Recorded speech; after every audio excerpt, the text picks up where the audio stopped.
It's been a long time coming. I'm so excited. A very long time. I'm also going to do a lot more interviews on my side too. Yeah. All right. We are live. I am here with Mr. George Mukwena. What's up, George? What's going on, brother? It's the funniest thing is when the first time we met, it was just casual. Then we met again, we joined a WhatsApp group, and all of a sudden we just talk every day, and we've been saying how we're going to do this, and we've never done it. We are finally here. The perfect storm. Trust the national teams to get us together. Imagine. It had to be a South African who has to come and coach Kenya. How are you? How's everything on your end? No, man, I'm good. My teams won this weekend, so at least I can smile a little bit. It's been rough. Which team do you support? Kaizer Chiefs back home, here at home, and then Arsenal. Yeah, we finally won. Hey, so at least the banter can quiet down a little bit more now. I'm also an Arsenal fan, and I think by default now I have to be a Pirates fan. By default.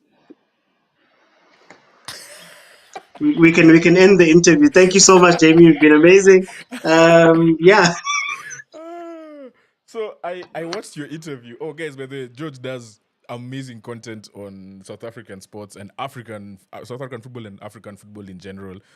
I watched your recap of Pirates. Was it Pirates versus Chiefs? Who beat Chiefs the last game? No, Sundowns. Sundowns versus Chiefs. Yeah. And you were talking about how Chiefs have not had a good run against Sundowns. It's been crazy. No. And then this one was 1-0, but it felt like it felt more because Chiefs had all the ball, but they're doing nothing with it. So like you can have the ball, do whatever you want. And that's the thing, you have to finish, man. And then we struggle with just finishing. Hey. What's so the biggest challenge now with your team is just finishing? I think we've got two challenges. We've got two challenges. We create a lot of chances, we don't score them. Yeah. And then the other challenge is that our defense, our defense is leaky. We've conceded, I think, something like 24 goals in 18 games. So we score as much as we leak. So moving forward, what's any hope for your team? What position are you, by the way? I believe we're number 8 right now. Number 8 around there. That's okay because at least we qualify for the top 8, the MTN top 8. Funny enough, a trophy that Benni has won. Yeah. That's why it's called the MTN 8 Cup, because it's the top 8 that qualify. Yeah, it's the top 8 from the league that qualify. Then it's just a quick 3-4 matches, and you take the trophy and go home. How many local trophies do you have? Because I know you have the MTN 8. You used to have the Nedbank Cup. Is it still MTN 8? Yeah, Nedbank Cup and MTN 8, as well as the Carling Knockout. Those are the local ones outside of the league. Yeah. So Nedbank Cup is like our FA Cup, where the teams from the second and third divisions also get to compete. They play preliminaries, then they meet the PSL, the top teams. There've been some upsets, man. Last season, come from my team more than anything. Who knocked you out last season?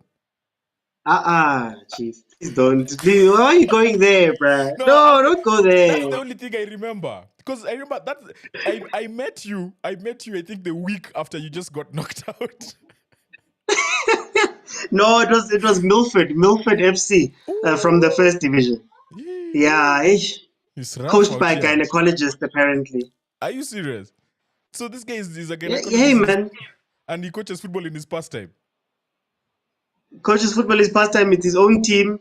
Started, I think, 2018, and they were able to knock out Chiefs. That is funny. That is hilarious. Anyway. But your team is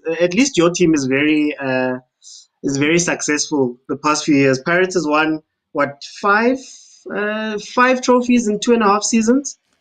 You know, So it's the thing I hate about saying I'm yeah. a Pirates fan is because people now know I'm a new fan, so they'll be like, "Are you just chasing success?" Which is not me. But at the same time, it's the only team that's in my face 24/7. Eh? No, come to Chiefs, Chief. Eh? I'm a Come free to agent. Chiefs. If I get a good offer, I'm in. I'm a free agent. So yeah, shout out to everyone who's listening to us on TikTok. I'm here with George McCarthy. We're going to talk about Benni McCarthy. There's Nyata Kenan. Kenan is my podcast mate. We do with him Football Okay. Focus weekly. He just commented and said, "We Sundowns fans are chill." That's what he said on TikTok. Oh, he's a Sundowns fan. Yeah. Those ones are chasing success. Eh. That's the one. Kenan, you've been called a whatever chaser, glory hunter. You're a glory hunter. That's what you are. So yeah, we're here today because Coach Benni McCarthy was appointed the new Hamrambee Stars coach. I think we can just go over just some things that he said when he was being introduced. So basically, he's obviously excited to get into this job. George, this is one thing that sorry, you can't be seen. 1 second. Technical difficulties, guys. We are also getting used to these things, eh? It is what it is, man. It's part of the job. It's part of the job. So yeah, so basically, everyone knows that he's a former South African footballer, legend. This is the problem when you get people who don't watch football to write articles. It says here, former Manchester United striker. So he replaces Francis Kimanzi. Francis Kimanzi was the interim coach. Francis Kimanzi also coached the national team a few years back. I feel like he was doing a good job the last few games. He was blooding in new talent. There was a lot of favoritism with our previous coach, Engin Firat. And Kimanzi just brought back that, people are being called from smaller teams, which is so good to see. And I believe he's going to be part of this coaching staff because Benni comes with his technical bench, which I would really, really love to hear your thoughts on them. I'm sure you know some of them. Monib Josephs is our goalkeeper coach. Yeah. Vasily Manusakis is the assistant coach. He comes from Cape Town Spurs. Cape Town Stars, yeah? Spurs, and then Pilela Maposa is the performance analyst. And they have signed a 2-year contract that will take them until the 2027 Africa Cup of Nations, which Kenya is hosting. And George, you are very welcome to Kenya. And when you come, we are hosting you. You must come. Like, you don't have a choice. You 100%. And I'm going to be there. Yeah, we don't even care about accommodation. We have you covered. You just come. We'll go to the stadium. We apply for accreditation and we just go and make content and then you can come and let's go. Here. I'm ready. Yeah. So I'm ready. What are your initial thoughts on Coach Benni being appointed as our coach? If I'm honest, Nam, I'm a little bit sad. I'm sad in the sense that, in South Africa, we don't take our coaches so seriously. And if you're looking at Coach Benni, I know that he had been in the country for a while. He had been looking for opportunities. And, for some reason or another, none of the teams wanted to take him. But I am happy that, he goes out and I think he's proving something that we've struggled with in South Africa with our coaches. That's them so caught up in the local league that they don't go out and experience other countries and go out for new challenges, go across. So I'm happy in that sense that at the very least, he might not have been able to get a team this side, even though he wanted badly. But what's great is that we're going to have another South African coach who's going out into Africa, a coach who's going to go out into Africa and get an opportunity to coach at the highest level. So I'm happy for that. Very, very, I rank Benni McCarthy very highly because he comes with that. If you know Benni, you know that he's a very, he wants to win. He's a lively coach. He's in it. He's all the way 100% in. He fights. He laughs. He does everything. He's an incredible coach. So I think you're gaining an incredible asset. Also, obviously, with his experience. from, he's still, I believe, the only South African with a UEFA Champions League medal, for example. The only South African? I believe so, yeah. Actually, yeah. That Okay, makes sense. Quinton Fortune maybe, but Quinton, he wasn't playing as much. I don't think he He was might playing have, well. but yeah. And not only did he get that medal, like he was the key part, like he was the starting striker. Yep. And in that season, he was Yeah. top scorer, I think, in the Portuguese league, if I'm not wrong. And they won the double, yeah? Yeah. So Yeah, and he also holds the distinction of being the guy who was I think he was number 2 in one of the seasons in England, ahead of Cristiano. So I mean, that's one hell of a CV. And the thing I'll say about Benny also is he's a winner. Like if you look at what he's won, honestly, this guy is a winner. Like just going through some of his achievements. He was player of the tournament in AFCON 1998, where you guys finished runners up to which team? Why am I forgetting? I'm forgetting which team. 98. Yeah, 98. We only remember AFCON. 96 because you won 96. But for you to get to the final after winning it was also it's a big achievement because you're the champions and people are coming for you. Yeah. AFCON winner. I had no idea. Egypt. It's Egypt. Oh, was it Egypt? Yeah. Okay, makes sense. So, and in that tournament, actually, he was tied for top scorer with the Hossam, I think Hussein, Egyptian striker, with 7 goals. He also won the Eredivisie with Ajax. He's won the Dutch KNVB Cup twice, which I think is like the FA Cup. He won the Intertoto Cup with Celta Vigo. He won the Portuguese League twice. He won the Portuguese Cup. He's won the Champions League. He's won the Intercontinental Cup. He's won our Premier League with Pirates. I guess later in his career, yeah, when I think it was one of the double treble seasons. There was a time when Pirates did a double treble 2 seasons in a row, and I think he was either one of the first seasons. The first season when they won the treble was him. How long was he there? Coming back in. How long was he at Pirates for? How long? He wasn't there long. I think it was only 2 seasons. 1 or 2 seasons. He came in, he was on fire. Even though he was a little bit heavy, he showed all of that experience. He brought all the experience, and he was incredible. And then he's also won the MTN 8 and Telkom knockout. There's a comment here like he says he also won the Snapdragon Cup, Carabao, and the FA Cup with Manchester United. Well, I mean, you can add them. You can add them. So, yeah, back to the point you were making. The guy is a winner. Like, he's proven to be a winner. I want to know more about that's his playing achievements, but him as a coach. Like, he's also achieved things as a coach, right? He coached Cape Town City. He coached Amazulu. And obviously he was at United and now he's at Hamrambee Stars. What do you make of his 4 years as a coach? Because I believe he won he's won a trophy with Amazulu, right?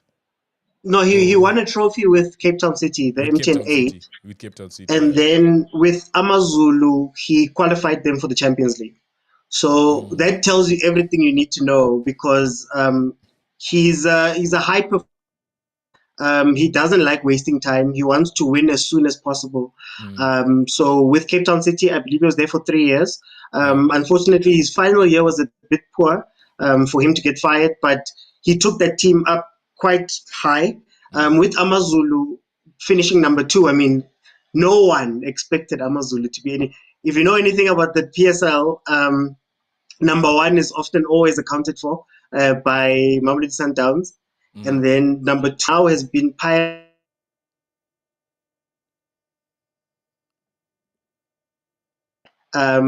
It's an incredible thing. So it tells you a little bit about him. In terms of his style of play and his philosophy, it's exactly like his personality. He's attacking, highly intelligent. He wants his teams to, really move the ball around quite a bit. He's a fast playing coach, very attacking, straightforward. Maybe defensively a little bit shaky, but yeah, you will see some incredibly entertaining football. Yeah. So you said his now that you've segued into given a good segue into his coaching philosophy. I think this is like the main thing that we really, really want to know as Kenyans. Like, what should we expect from him? Because we know our players, we don't know the coach. And we want to see that will this work with what we have? Because currently I feel like we have very good players who are getting opportunities in big teams abroad. Yeah. And we're being seen a bit more and more. So how do we judge him as what is his coaching philosophy? Like what should be the first thing we should look out for with Coach Benny? If I remember correctly, he used to play a sort of a 4-2-1-3 or 4-3-3 type of situation. But it's a lot of transition. It's a lot of direct attacking play. He's not a coach that likes to hold the ball too much. It's you have to go forward. You have to get to the post as quickly as possible, and he looks for smart players. You know, he's one of those coaches where the players, I don't know how to explain it. The players have to make the decisions. Like they have to be intelligent enough to make the decisions on the counter. Very open playing team. So, like I said, it's going to be very attacking. Don't expect him to park any passes. Don't expect him to play possession football or hold the ball for too long. Just know that man is coming in and he wants to score as many goals as he can. By the way, one of the competitions, top scorer, one of our So so he empowers players, like that's his thing. He wants to he creates the framework for you to play within a certain system, but then now you have to make decisions within a certain system of play. Yeah. So it's very transition. So think about it this way. Usually when you win a ball on a counter attack, it's a breakdown of play. You know, it's no longer going to be, you know, everybody standing exactly where they're standing. So he tries to create those type of situations a lot where I want to call it chaos, but it's broken down plays that players have to take advantage of. So it's very direct football. Who are some of the players that have really shown in this system? So like when he was doing well with Amazulu and took them to a Champions League place, for example, who are some of the players who you're like, okay, this player really, really did well under Benny? Ooh, well, I think about I'm going to go before Amazulu. I think about your Manyamas, Lebogang Manyama. I believe he played under Openi. He's one of the players that he won the player of the season at Cape Town City. And he was a very smart attacking player down the middle. I believe he was playing in the 10, right? So that's one of the players. At Amazulu, I'm trying to think back. It's been a while. At Amazulu, you could probably point to your Dlaminis, but I can't really. It's your Dlaminis that was shining. One of the things that made him leave Amazulu was that once they got to a certain level, he needed a certain level of player.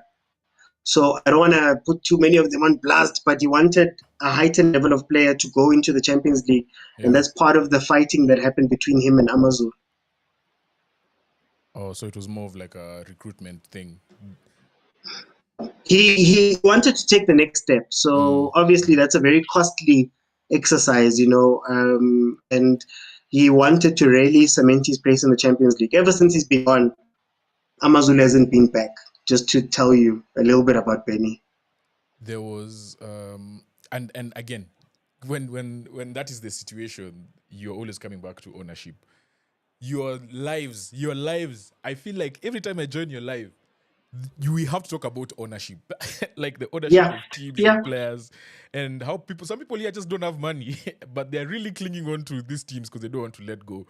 And No, this is the thing. Look, the other thing about Coach Benny is that he's very ambitious. So even with him taking the Hamrambee Stars, I can guarantee you that he wants to make a huge mark with that team. So sometimes what happens in SA is that our owners love making the promise and wanting to be ambitious and all of those things. But Mm. now when you're faced with the actual situation, now when you have to part money Yeah. and match the ambition, it becomes Yeah. a problem. It's part of the reason why Coach Pizzo, Motsimane. three-time Champions League winner, he's the one that built Mamelodi Sundowns to what it is right now. It's Mm. part of the reason why he also doesn't have a job in South Africa Mm. or a lot of teams, because the moment that he's now looking you in the eye and he's saying, okay, I want to take Amazulu to the next level, I want to take Cape Town City to the next level, I'm sure he's going to get to the point with you guys in Kenya that he's going to want to take it to the next level. But at least with national teams, it's a little bit different. So very, very ambitious as a coach. Yeah, so actually that's a great point that goes into my next question. How Mm. what about him do you think is going to work in a national setup? Because national setup is different. You don't have you literally you have to choose from a pool of players. You don't have them every week. You Yeah. have them for 2-3 weeks and then you have to come up with a style of play with whoever you have, right? So what are some of the attributes, some of the traits, character traits of Benny that you think is going to translate at the national level? I think the nice thing about national team level is that you're not stuck with one pool of players, Mm. right? And Mm. you can continue not experimenting, but you can try a lot of people out. And I think that suits Benny quite a bit because he's one of those guys that I'm not going to say lacks a bit of patience, but he wants to get to the top as quickly as possible. Yeah. So when he brings people in, he's going to want to infuse that into them, and he'll be able to not chop and change, but he'll have more players at his disposal than maybe he's had elsewhere. Mm. I think the experience that he has from playing national team football with Bafana Bafana, from playing in other countries, from interacting with other people, allows him maybe culturally to click in a lot quicker. And he brings that outlook, man. I It's not even specifically for the national team, but I just think that not many national teams have coaches that seek a level of excellence from day one. Yeah. And Benny doesn't compromise. Mm. Whether it's Amazulu, Cape Town City, whether it's Man United, he doesn't compromise on that, and that's going to be something great. So him and his technical team, he's with Manip Joseph, Slim Cut, as we call him. Sorry, what's his name He's a again? pirate, Slim Cut. Slim So Cat. basically, it translates to clever cat. He's a clever dude. He's a street I smart. remember he used to wear a short sleeve as a goalkeeper, right? Like he used to really Yeah, like he used to love them a lot. he used Uh, to jump around. Hey, he mm, was on it. yeah. What's nice is that he's worked with them before, Mm, so that brings at the very least he's got that relationship with his technical team. And then Vasily Manukas from Cape Town Spurs. yeah. What's great about him is that he comes from a Cape Town Spurs team that believes in development. They find a lot of players. Mm, So he's got somebody on his team as well that can help with bringing in young players, putting them in, the culture around young players and things like that. yeah. Um, you've you're literally answering the questions I wanted to ask you. you you have gone and Sorry, I answered. don't. No, I'm usually asking the question. this is beautiful because it's and this is why I need people to see how much you love football. I don't think anyone does. You live football. You actually watch so much football. You do so much research. Like you make me feel like I'm not doing enough. And No, man. sometimes We're all pushing. it's good when people see this side of people because this is the passion that some of us like really exude. Yeah, like we just Yeah. love watching the sport. We break it down to the technicalities. And Mhm. for you, if someone watches your live, it feels like even let's say I don't watch the game and I watch your live. First of all, your fans are the most amazing fans. They come in and I'm telling you, they break the ice. You could be talking about something so serious, and then the jokes that come after. Yeah. And then it's the South African. It's you get like there's the when you speak to a Zulu fan and it's like, "Aish, yo," and I'm just like, that is it. That's the passion we want. So yeah, thank you so much for foreshadowing to some of my questions. So you've talked about Manip Josephs. That was technical bench I wanted to touch up on. Yeah. You've spoken about Vasily. And let's speak about Maposa. Like, what do we know about him? And also, there's an Amazulu connection here with these three, Yeah. the technical bench. There's an Amazulu connection. Maybe you can just share on that a bit more. I think I'll start there. With Maposa, I'm not going to say too much about him. I do know that he worked a little bit with Benny. So again, they've got that relationship from the past. There's an Amazulu and a Cape Town City connection. Actually, if I stand to be corrected, because Cape Town City, if you don't know, Cape Town City was started by John Committees. John Committees was one of the owners of Ajax Cape Town. So he left and started Cape Town City, but then Cape Town Spurs is basically what Ajax Cape Town became. Wait. So Just start that again. So you had Cape Town. Okay, so you have Ajax Cape Town. So we'll start with Ajax Cape Town. We know Ajax Cape Town. So Ajax Cape Town was where Benny started off. A lot of the guys. It was run by two guys, John Committees and why am I forgetting the other guy's name? It's a Greek name. Anyway. Yeah. So those two basically split. This one took Ajax Cape Town, and when they lost that link with Ajax Amsterdam, they went back to calling it Cape Town Spurs. Okay. Right. Okay. So that's where Vasily was at. Vasily was also the head coach for a time, I believe, last season before Ernst Middendorp came in. He was the head coach. Oh, then, so that's the Greek connections, because he's Greek as well, yeah? Yeah. So then Committees went off and he bought Mpumalanga Black Aces' license status. Yes, and I in doing research for this, I realized Mpumalanga Black Aces is no longer a team. No longer a team. So we have a funny ownership structure, but we'll talk about it another day. So he bought Mpumalanga Black Aces' license, their status, moved them to Cape Town and created Cape Town City.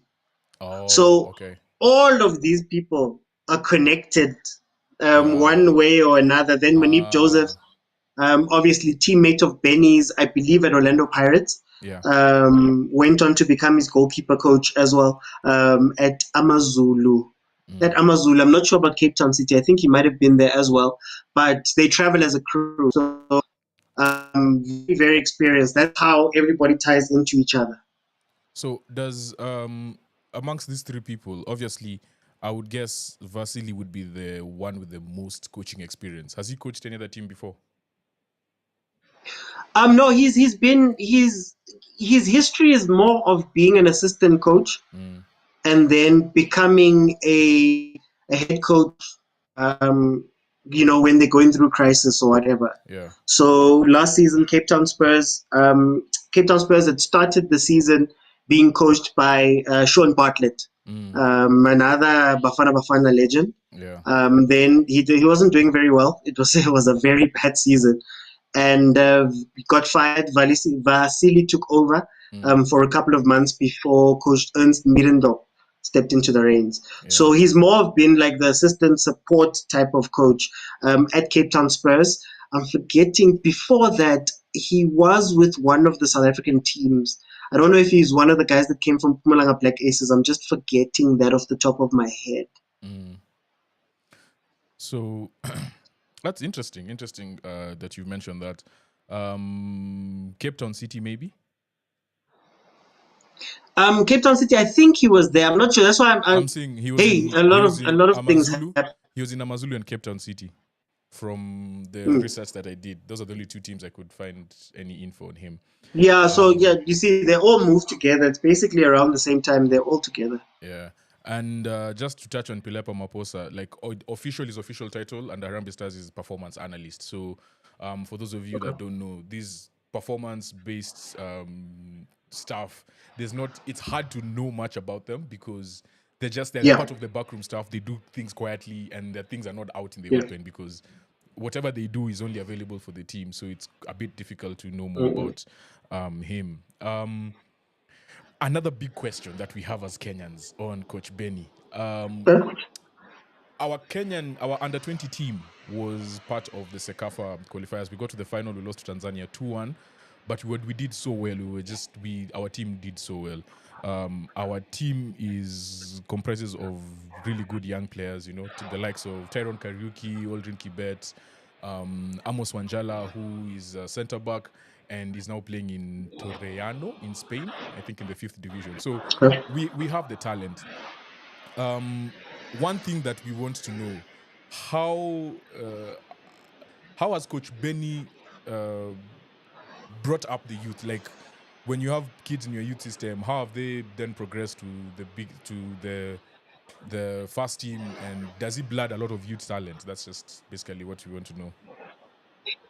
He trusts them. He trusts them. I think when you are coaching your smaller teams, quote unquote smaller teams, like in SA with Amazulu, in SA with Cape Town City, you're sort of forced to bring the guys in. One of the names that are off the top of my head that I know was a youngster who became quite an experienced player in the league is a guy like Unotata, Tabu Notata, one of the founder players of Cape Town City.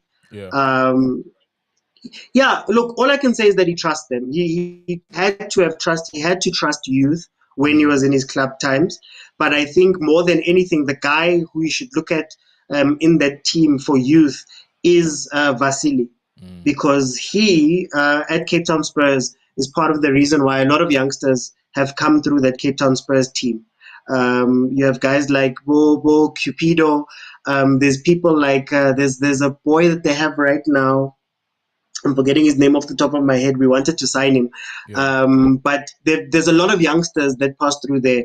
The cool thing about the Cape Town connection is that in South Africa, I'd say Cape Town, the Cape region, Western Cape, is the best for developing players. And you guys are getting guys who are steeped in that. Stellenbosch have brought us a ton of players. Ajax Cape Town is well known for all of the players they brought in to the league. Your Billiards passed through there. Your Cireros passed through there. All of those guys. Cape Town City is also doing a little bit with bringing in, your Jaden Rhodeses and those type of guys. So I'd say Vasily is the best, but because Benny comes from that culture, I mean, he made his debut for Bafana Bafana when he was 17, if I'm not mistaken. He went through the systems at Ajax, for example, and we know what they do with development.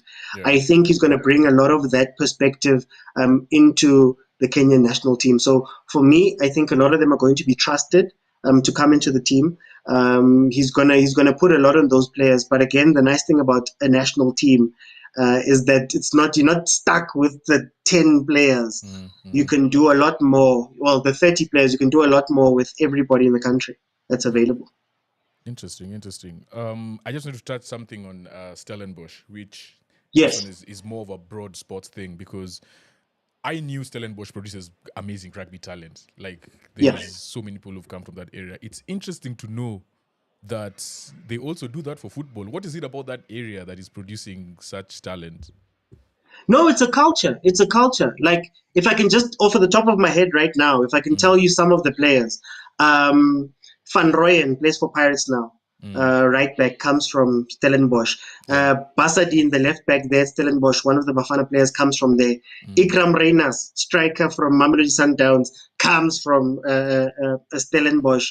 Jaden Adams, midfielder for Sundowns, comes from there. So I think what helps Stellenbosch more than anything is also their coaching staff. So Coach Barker, it's Coach Steve Barker who's coaching there. Coach Steve Barker, for those who don't know, was a former coach of Amatax, the University of Pretoria team. So basically his assistant coach, Coach Wes, his other assistant coach, who's the head of the DDC right now, Coach Van, come from a development culture in South Africa at Amatax, a team that is forced to create players. So that's one of the things. But then the other big thing is in the Western Cape, a lot of the time, the coaches have almost created a culture of bringing up young colored players through their ranks. So Ajax Cape Town was one of those. You had your Santos was one of those that gave us some really great players. Actually, funny enough, Santos had a Kenyan player, Musa Otieno. Yeah. Musa Otieno Ngao. I don't know if you know him, but yeah, he came from he was a Harambee Stars captain for a while. Santos, just as a fun fact. But they have a culture in the Western Cape of developing players. And I think early on, it used to be about selling players. Yeah. So Benny started at 7. What was it? Cape Town. What was it? Cape Town 7 Stars. Yes, it started at 7 Stars. Was sold very early. Stephen Pina, no, not Stephen Pina. A lot of the other players that we have, it becomes they need to create a pipeline to keep the money coming in. Yeah. Like I'm telling you now, the players that I've mentioned have all gone to Sundowns, have all gone to Pirates, and those type of players. So they're almost forced to keep bringing up players. But yeah, they have a big commitment to the colored community there. I wanted to ask about. You've mentioned how Coach Benny, this guy is super ambitious, and as you can tell from the title of our video, is "Can Benni McCarthy take Kenya to the World Cup?" This is not me being clickbaity. That is what he said in his press conference. He's like, I feel like Africa is a sleeping giant, and this is a team that has players that are playing at the highest level in different places in the world. And even our local league, we have really good players who, when they play against the best, you can see that their talent just stands out. So the 3 things that our president said Coach Benny is bringing is experience, vision, and commitment. So of these 3 things, how would you prioritize? Knowing Coach Benny, what do you think in terms of priority? Would he prioritize his commitment to the team, his vision? I guess it's a bit of a weird question, but experience, vision, and commitment. Like, how do you think Coach Benny is going to approach these 3? I think the first big thing that I always say with Coach Benny is that Coach Benny brings you vision. You know, when you are a player that has played in the highest leagues, played under Mourinho, done what he's done, there's a certain belief that he injects immediately. So when he gets there, Amazul, no one, when Benny got signed, no one thought to themselves that there would be a Champions League team, right? But Coach Benny came out and he was telling us these things that, no, I'm going to do this, we're going to do this. So I think vision is the most important thing because there's a certain belief that he brings. Number 2, I'd have to say his commitment. I don't think you'll find a coach that is more committed to the vision that he's put down than Coach Benni McCarthy. Coach Benny will fight management, he'll fight owners, he will, to make sure that this vision is kept to. So I think number 1 is vision, number 2 is commitment, and number 3 would be experience. Nothing to frown upon because his experience again is of. His incredible national team. He's got a song even. Benny in the 18 area. It's a huge song.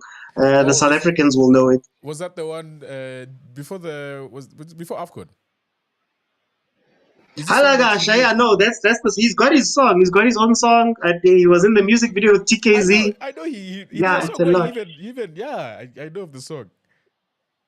So yeah, no, the experience that he's going to bring to them is again, having been such an important player at our national team, having been somebody who did well overseas, having been somebody who's played in the best places, I think that's the experience he brings you. But for me, vision and commitment are the 2 things that he specializes on.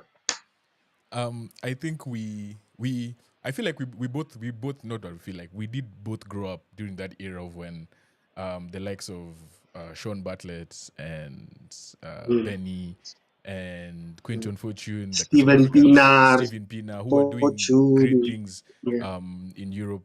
But every single time, if there was someone who would bring problems to the camp, it was Coach Benny. And I believe there was a period where he said he's not playing for the national team, right? After the 2002 World Cup.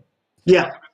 Well, that's why I'm saying that he fights for that thing. Like, it wasn't just for trouble's sake. Like he was fighting for, I believe it was payments at the time that, Yes. hey, can you pay us properly on time and things like that. So Yeah. that's why I say even at Amazulu, at Cape Town City, he doesn't mind looking at the leadership and saying, guys, you promised me one thing. And I promised everybody one thing. And if we're gonna achieve this goal, we need to all be on the same track, you know? So, with that being said, my question is, how will he discipline players? I'll give you an example. You have a player known as Abud Omar here in Kenya, who was chased from camp for fighting with another player. And he's very vocal on social media, very vocal, which I appreciate because at least at the very least, he's not scared to speak his mind. But players like those, like how will he discipline players? Is he someone who's very strict on this is how we will have to conduct ourselves as a team, as a club, as a national team, social media and stuff like that? Like how do you think he's going to deal with all of that? Well, if anything, he can relate to players like that. Hey, Coach Benny, Coach Benny is not afraid to slap somebody. Yeah. Kidding. No, I think for me, I think the strength of having Coach Benny is that those players can relate to him. So it's players that he can get in line a lot. He's also a hothead. To be honest, Coach Benny is also a hothead. He's also somebody that goes off on the sidelines. They have to hold him back. So I think the players that are similar to him are going to understand that. But he also does have a side of him where you have to keep the club first. The club, now the country. You have to keep the club first. You have to keep to a certain level. He doesn't fight unnecessarily. So punishment-wise, if you don't get along with him, I think, again, the nice thing about being national team coach is that I don't have to call you every single time. Yeah. And if anything, you might see people be excommunicated. But I wouldn't be surprised if some of those problematic, let's say, players become some of the best players that you have under him, and the most respectful and the most everything, because he understands that side of players very well. Yeah. In our previous coach, the previous regime, there was a lot of favoritism in the squad. You'd find that some players are being selected, and I'm just like, hey, guys, surely, why are we doing this again? We have a goalkeeper who always made mistakes. I'm telling you, there was a qualifier where the ball was shot directly at him, and it's like he pumped it in, right? Yeah. And everyone was just like, nah, this one must be betting against his country, So, with that being said, do you think that did he have favorites in his teams, or was he not scared to actually make decisions? Oh no, he's not scared to make decisions. Yeah. The goal is the progress. The goal is the win. The goal is to move forward. He doesn't. Yeah, he doesn't. He doesn't discriminate on that. Yeah. And as far as I can remember, he's one of the coaches that was also very good at developing players and making them better and making them believe and making them run a bit faster and all of that stuff. So he's not going to have favorites. The best players will play. That's as much as I can tell you. If you perform, you will get the chance. If you don't perform, he doesn't mind shipping people out. Yeah. So that's good to know. That's good to know. Can I ask some questions? Ask away. Ask away. As Kenyans, what's your expectation of the national team, and what's your expectation of a coach coming in? I think that one of favoritism is a big one. Like we do not want we want people to be selected on merit. One of the biggest issues we had is that we had so much talent in smaller teams, right? So we have two main teams in Kenya. We have Gor Mahia, and I was about to say Karabangi Sharks. There's a fan who's just come at me. So there's Gor Mahia and FC Leopards. Gor Mahia and FC Leopards are like Kaiser and Orlando Pirates, right? The ones who have the history. It's a rivalry. And they've just been at it, and they've won the most titles. So it was always the two of them. And until today, you find that the owners of these teams have so much power within the league. They have so much say of who plays where and things like that. Even games being moved to certain areas because they know they can pull the crowds. They can really move the money to wherever they want it to go, right? So that has kind of grown into the national team where you have a lot of favoritism. You have players who we really didn't think they were there on merit. Yet there are players out here who are so good. I think that's the one. That's the first one. Second one, the thing I told you about youth. How are we? Is there a pathway?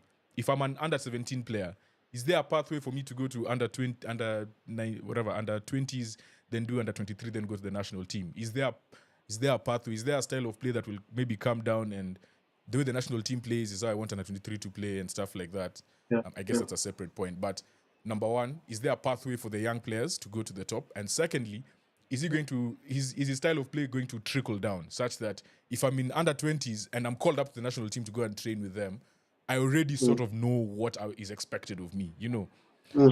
And I think for us, even in the short term, and there was a comment here which I actually wanted to show you, which really brings out the point of how some people are feeling about the national team. So basically, there was I need to give a shout out to Eric Njiru. Eric Njiru is one of our best and biggest journalists. Just a young guy. He loves Arsenal. He loves Liverpool. Sorry, I said Arsenal. He's going to kill me for that. He loves It's Liverpool. fine. He You loves could leave the Liverpool. comment. It's okay. he loves Liverpool, and he was doing this poll on Twitter, and he basically asked. So his question was, with a 2-year contract and no AFCON World Cup to qualify for, what should be expected of the new Hamrambee Stars coach Benni McCarthy, who will be in charge of the already qualified AFCON 2027? And the first comment was, I think he needs to show us that this is a comment from Okudo Derek. I think he needs to show us that he's got a playing pattern and get the right call-up of players without interference. I won't judge him based on the number of wins, but how he plays and how he approaches games. And there was also a second comment that I wanted to go through. He should be identifying and developing a core group of players, establishing a clear tactical identity, and fostering consistency before that AFCON begins. So those two comments to me literally just bring out what we want in the short term. There's many other things we want, but those are also tied to the federation and things we expect of them. Accountability, we need more accountability. So far, they are doing it. Even the way the coach was unveiled is something that we're not used to. The coach, there was a whole big ceremony at one of the hotels here in Nairobi. It was a big deal. Eh? No, I can tell you that's what he loves that type of stuff. Yeah, it was a big deal. So, but I also want to know in terms of, how do I ask it? How do you guys relate to your national team? Because I know with us in South Africa, Hugo Bruce is doing well, for example, but hey, every week we're fighting. There's let me explain it from a South African point of view with our national team. There's an expectation of a certain style of play. It must be exciting, and there's super pressure put on the coach. Like there's so much pressure. We have very short fuses. What's the culture like in Kenya when it comes to fans and the national team? Are you fine with giving time? Do you have expectations other than? I think the large majority, we're still results oriented. We want to see results. The large majority, we want to see results. We want to see us do well, because if a coach comes in, we're hosting World Cup in 2027, and we win like 5 games in a row going into the tournament, you already elevate. You're like, now the hype is there, like we're going to do well. But in amongst like the core fans, like feel like, I don't say core fans, but the people who watch the league week in, week out, these are some of the things they want to see. They want to see our young players get an opportunity at the highest level, And I feel like we really, really love our national team, but it's been so difficult to watch them the last few years because we've had issues with stadiums. Can you believe we didn't even have one certified CAF stadium? So for the last few months, we've not hosted any of our games. We've been playing our home games in South Africa and in Uganda. So we've not been able to host our games. So by not being able to even go and watch your country, there's a rift just sort of forms. But you find that people are still trying to find ways to watch the national team. So we put pressure in the sense of we want to see results. We want to see that the team is going somewhere. But I feel like nowadays fans are so knowledgeable. They know so much about what's happening in their local leagues that they understand that there's a process. You remember like a few years ago when I don't like using examples of European football when we talk about African football. But here, I think it makes the most sense. When Pep was introducing this thing of playing from the back, and when the goalkeeper gets the ball and he's trying to play from the back, and every fan is like, oh, like the fans are like, like, there's that angst in the stadium.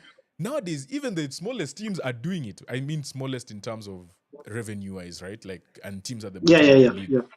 Southampton is not scared to try and build from the back. Yeah, they're not scared to try and build from the back, and I think that's also the type of shift that and fans in that scenario they're not as anxious because we've seen it happen. We've seen the likes of the big teams doing it, so we know it can be done and it works. And I feel that's sort of the Kenyan fan in a microcosm. We've gone from that thing of just hoof the ball up, just take it up. We don't want it in our area, just take it up. You still have those fans, granted. Those fans will never go away.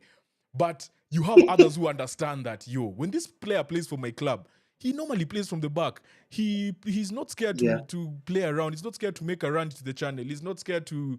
the centre-backs go wide and the goalkeeper drops in between them to form a back three. Like, these are some of the things that our club does. So why are we not seeing in the national team? So I feel like there's fans who are really knowledgeable about that. And I'm just glad that we're finally going to host our team again, because we're playing Gabon and Gambia later this month, and we're finally going to host a national team game. And that rift that I started forming is going to come back, because again, same with you guys, Springboks are the ones winning the World Cups, but at the end of the day, when Bafana is playing, it will still be bigger than... If you cannot put a Springboks and a Bafana game on the same day. Like, it will be very obvious that we are football. It's the same thing with us. We're good at athletics, we're good at other things, but when a football game is on, we will all show up. That's interesting. Do you guys have club favorites? Because, like, for example, with us, Hugo Bruce came in and he didn't select Tembazwan. And it was an uproar. They hated him. Do you guys have those type of players, or can you think of those type of players for you guys that maybe Coach Benni must? Is there a must that there's certain guys who, come hello? There's Osto. He plays for Gor Mahia. This boy was the player of the season last year. Can you believe he was getting benched by our national team coach? He was benching the player of the season. Yesterday, he just scored a free kick. Like, I'm just like, dude, you cannot. There's no way you're benching this guy, And then when he plays him out of position. We also have Duke Abuya. Granted, he's been playing a lot more, but I feel like there are times when the coach just decides he's going to bench him, and I'm like, bro, this guy is actually a baller. He plays in Tanzania now, and there's a big derby happening this weekend, the biggest derby in Tanzania, and he's playing in it over the weekend. So we have ballers like those, and I think Austin is one that stands out. Like, it was, when you say uproar, hey, this game was almost finished. This game was about to... It's good. In a way, it's good we didn't play in Kenya, because if we played in Kenya, that game would not have left the stadium. Unfortunately, that's just... those are the funny stories, because even with us, it took so long for Hugo Bruce to even just be respected. With everything Bafana was doing, even now, it took so long because, Hugo Bruce was finding random players from random teams. We'd be thinking to ourselves, why are you putting that guy here?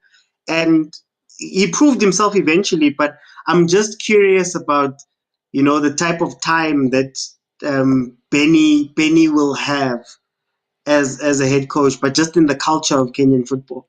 I feel like we because the first games are literally in 2 weeks' time, right? International break is, I think, in 2 weeks. There's nothing you can do. And there's literally and his technical staff, his immediate technical staff. We have a comment here saying, this is the first time in a minute that we don't have a Kenyan in the immediate technical bench. But as I said earlier, I feel like Francis Kimanzi is going to be part of that. So he was the interim coach, and he was previously coach a few years back. I feel he has to be part of it, because they also don't know the players, right? So squad selection becomes an issue. It was good that the announcement was done on Tuesday. Yesterday, he was already at watching Gor Mahia play Kariobangi Sharks. So Kariobangi Sharks is one of... it's one of those teams that it's like Cape Town City in the sense of they just look for talent from the most random places, develop them and Oh, sell okay. them, right? That's their model, that's their structure. But they got beat 3-1 yesterday. Coach Benni was in the stands. He was there with Mariga, he was there with I think Kimanzi as well. So already he's doing so much more than our previous coach, who would go months without appearing at any football game, by the way. Months. So it's So how important will that be to have a Kenyan? I like that question because we also had a similar thing. I'm just trying to draw parallels to understand. We also had a similar thing where we would be complaining that a lot of our coaches were picking the same guys. yeah. Like the guys that failed were just being picked because they were the big names, right? And how important is it? And actually, let me ask you this: in terms of style of play, Yeah. what would you say is Kenya's Kenya's style? Like how we love Kasi football. We always talk about Kasi football, and it must look good. And we say, you have to add some sugar on it, man. Yeah. It must be sweet, man. We want to see people dribble and doing fun things for us. Yeah. What type of culture do you guys have in terms of the football of the country? I feel like that resonates everywhere in the world. Like in Africa especially, right? Like, Africa is the only place where we would rather see someone get nutmegged, than a through ball that takes the person on goal. When I see them dance. Yeah, we'd rather see that any time of the day, like we'd rather see that. But right now, looking at the squad and the strengths we have in the squad, we have a very good right back who is now our winger, right? Nyango. So solid. He's so good. He has a good energy. He runs for days. We have good wing play. We have a solid striker, Olunga. He plays in Saudi Arabia, I believe. Correct me if I'm wrong in the comment section. I keep forgetting that. Once you go to Saudi and whatever, I even forgot the name of the country. But the name of the country. But he's our captain as well. So he leads from the front. Very good striker. Good at hold up play. Duke Abuya, the one I've just mentioned, can play in midfield and on the wing. So I feel like this quick transition game is what will suit us, is what will really suit us, because from the strength that I see we have, we are not great at keeping possession of the ball for long periods of the game. Yes, we have some technical players here and there. We have Richard Odada, who used to play in Scotland. He just moved, I think, 2 weeks ago. Used to play for Dundee United.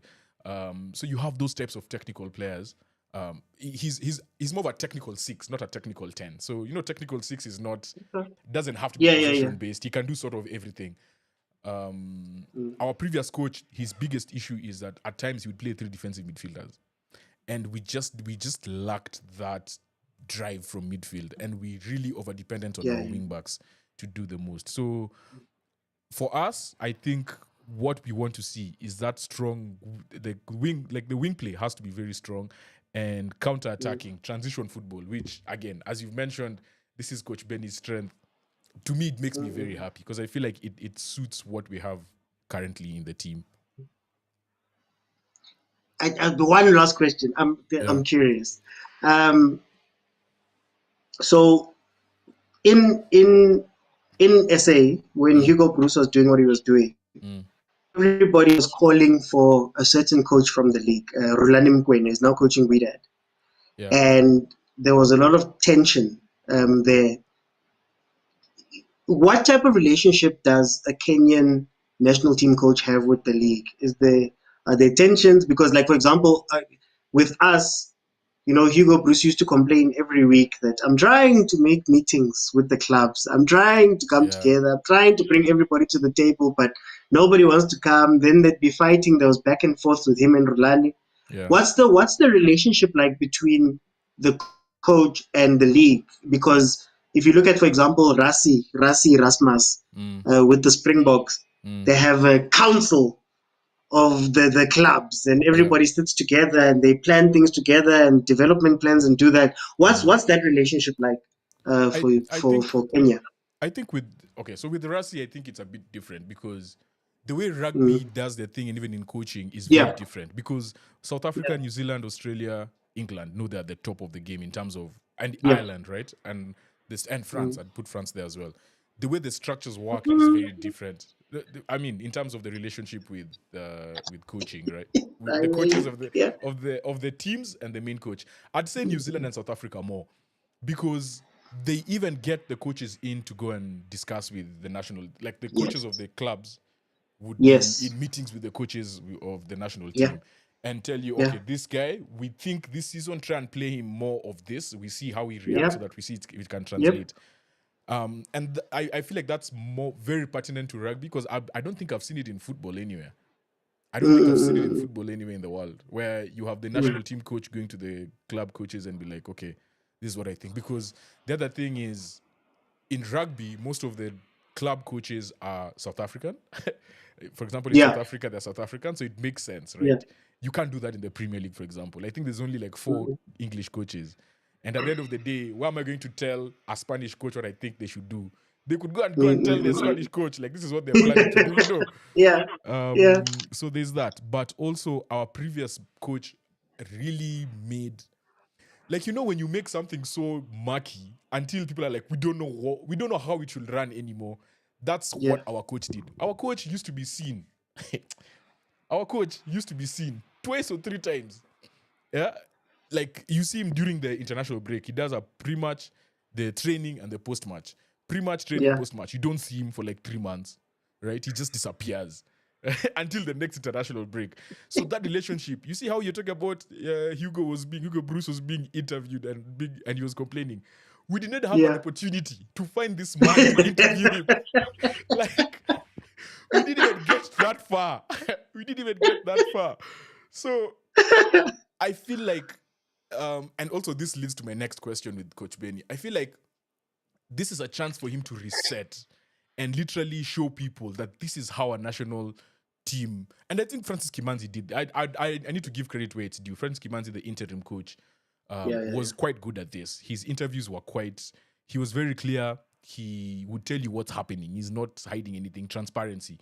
And that is what we really lack it. I feel like the last coach made it so murky, we don't know how a national team coach should be acting with the media and stuff like that. So that relationship has almost been non-existent, to be honest. And again, as I said, that leads to my next question. How was Coach Benni's relationship with fans? Like, was he a passionate guy? Was he like always there with the fans? Like, what is his relationship? Because I feel like that is one of the lowest hanging fruits. You know, like the moment he builds that bond with the fans, he buys himself a lot of support and a lot of goodwill, you know. Yeah, so maybe you can expound on that. I think Coach Benni is just hyper passionate on his own. So it's not necessarily that he needs to reach out to fans. It's just that you watch him and you get that, you get that thing that, no, this man actually, some people talk a big game.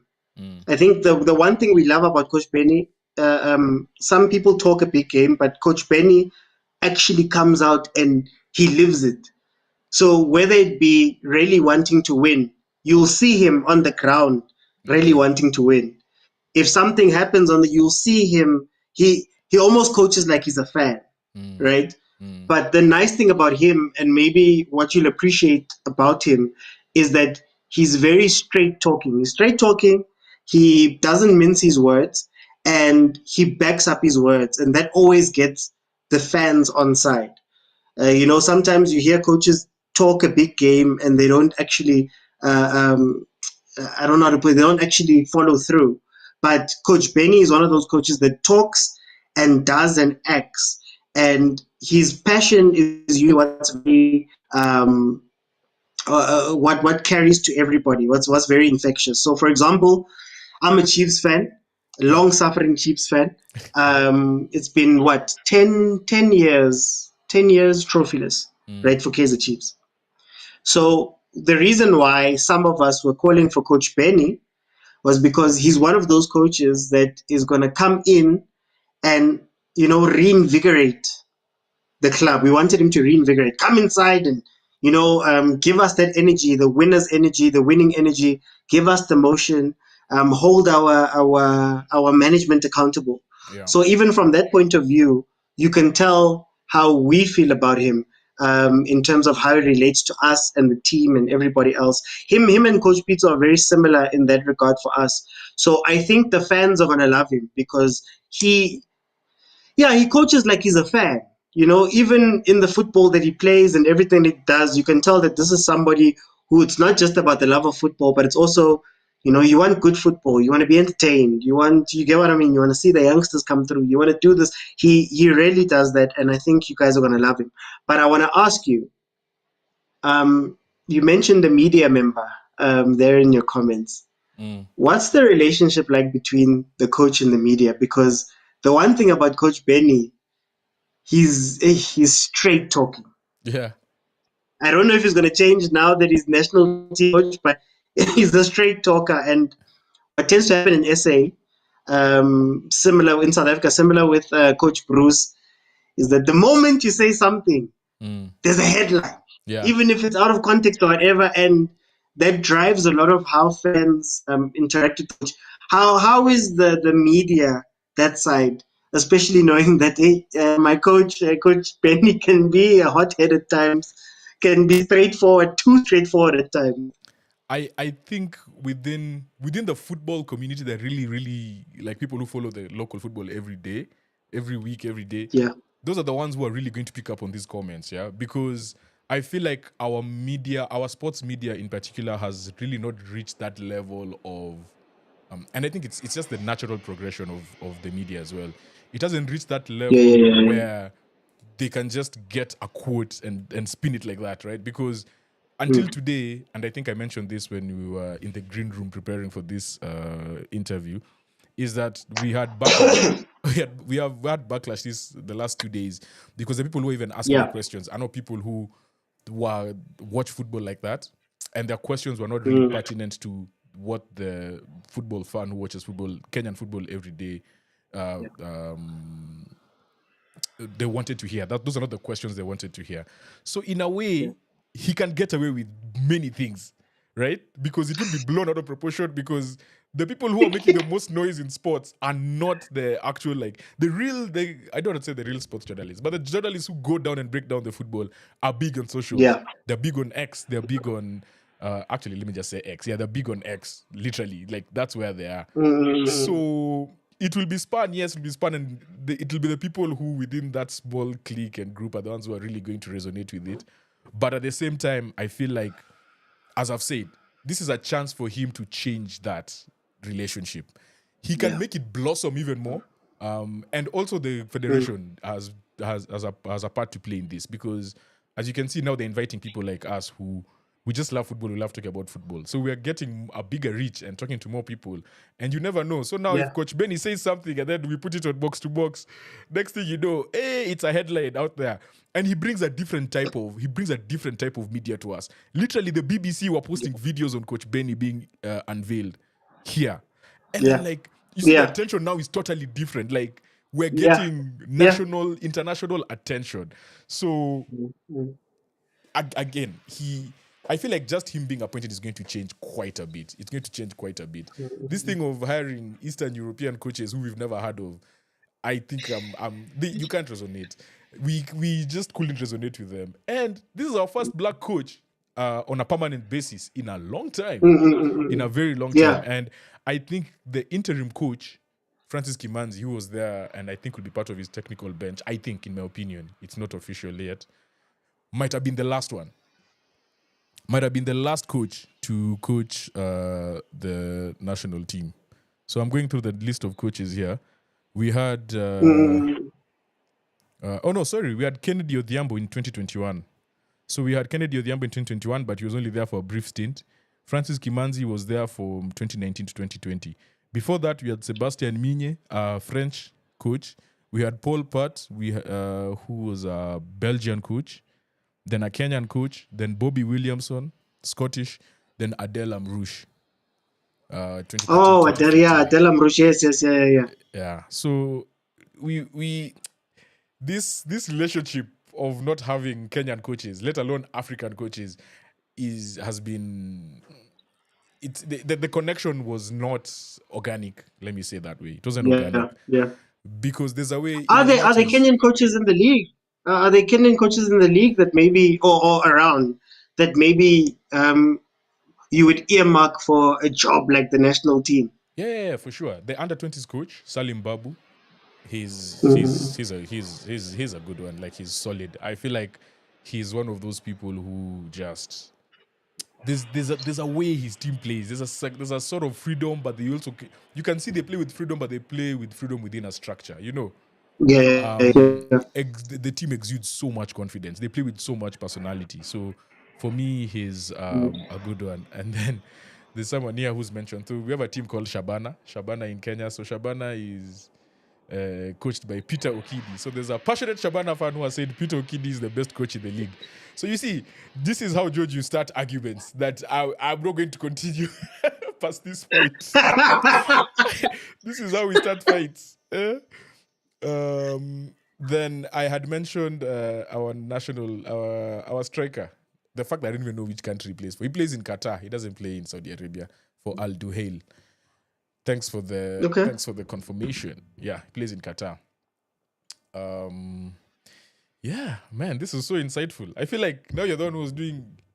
The thing is, I think we can't call it an interview. It was more of a chat and try to understand where Coach Benni is, how he is, and I feel like we've really covered a lot. So, anything else you want to add to that? Because my questions are done. No, I'm good. Yeah. No, I'm curious. I want to learn as well. Right now I'm trying to decide whether I'm going to be a Leopards fan or a Gormaya fan. I know Gormaya, but Leopard, I don't know who to go to right now. Yeah. I think I need to. I'm just trying to learn as well. This is why we need to do these things. We might have to do and see what the fans need to give you a team. But the loudest fans on our platform are Shabana fans, so they are going to recruit you. And when I say loudest, I mean their presence. You cannot miss it. Someone said that it's Kaizer Chiefs. Oh, it's Kaizer Chiefs. Someone said all Shabana fans are ultras. The whole fan base is ultras. No, but that's what we must do. The next time you come this side or I go that side, we must. I need to get a kit of someone. I need to become a proper fan that side. I know you're a Pirates fan. I'll forgive you.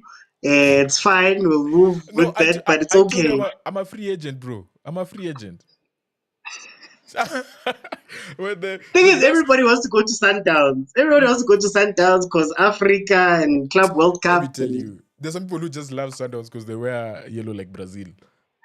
I've heard that before, the Brazilians. Yeah, the Brazilians. It's just people who just love that. But anyway, yeah. This was very insightful. Thank you so much, Mr. George Mokwena. Are you going live today? Of course. No. Today I'm not live. I'm going to be live tomorrow. You're not live today?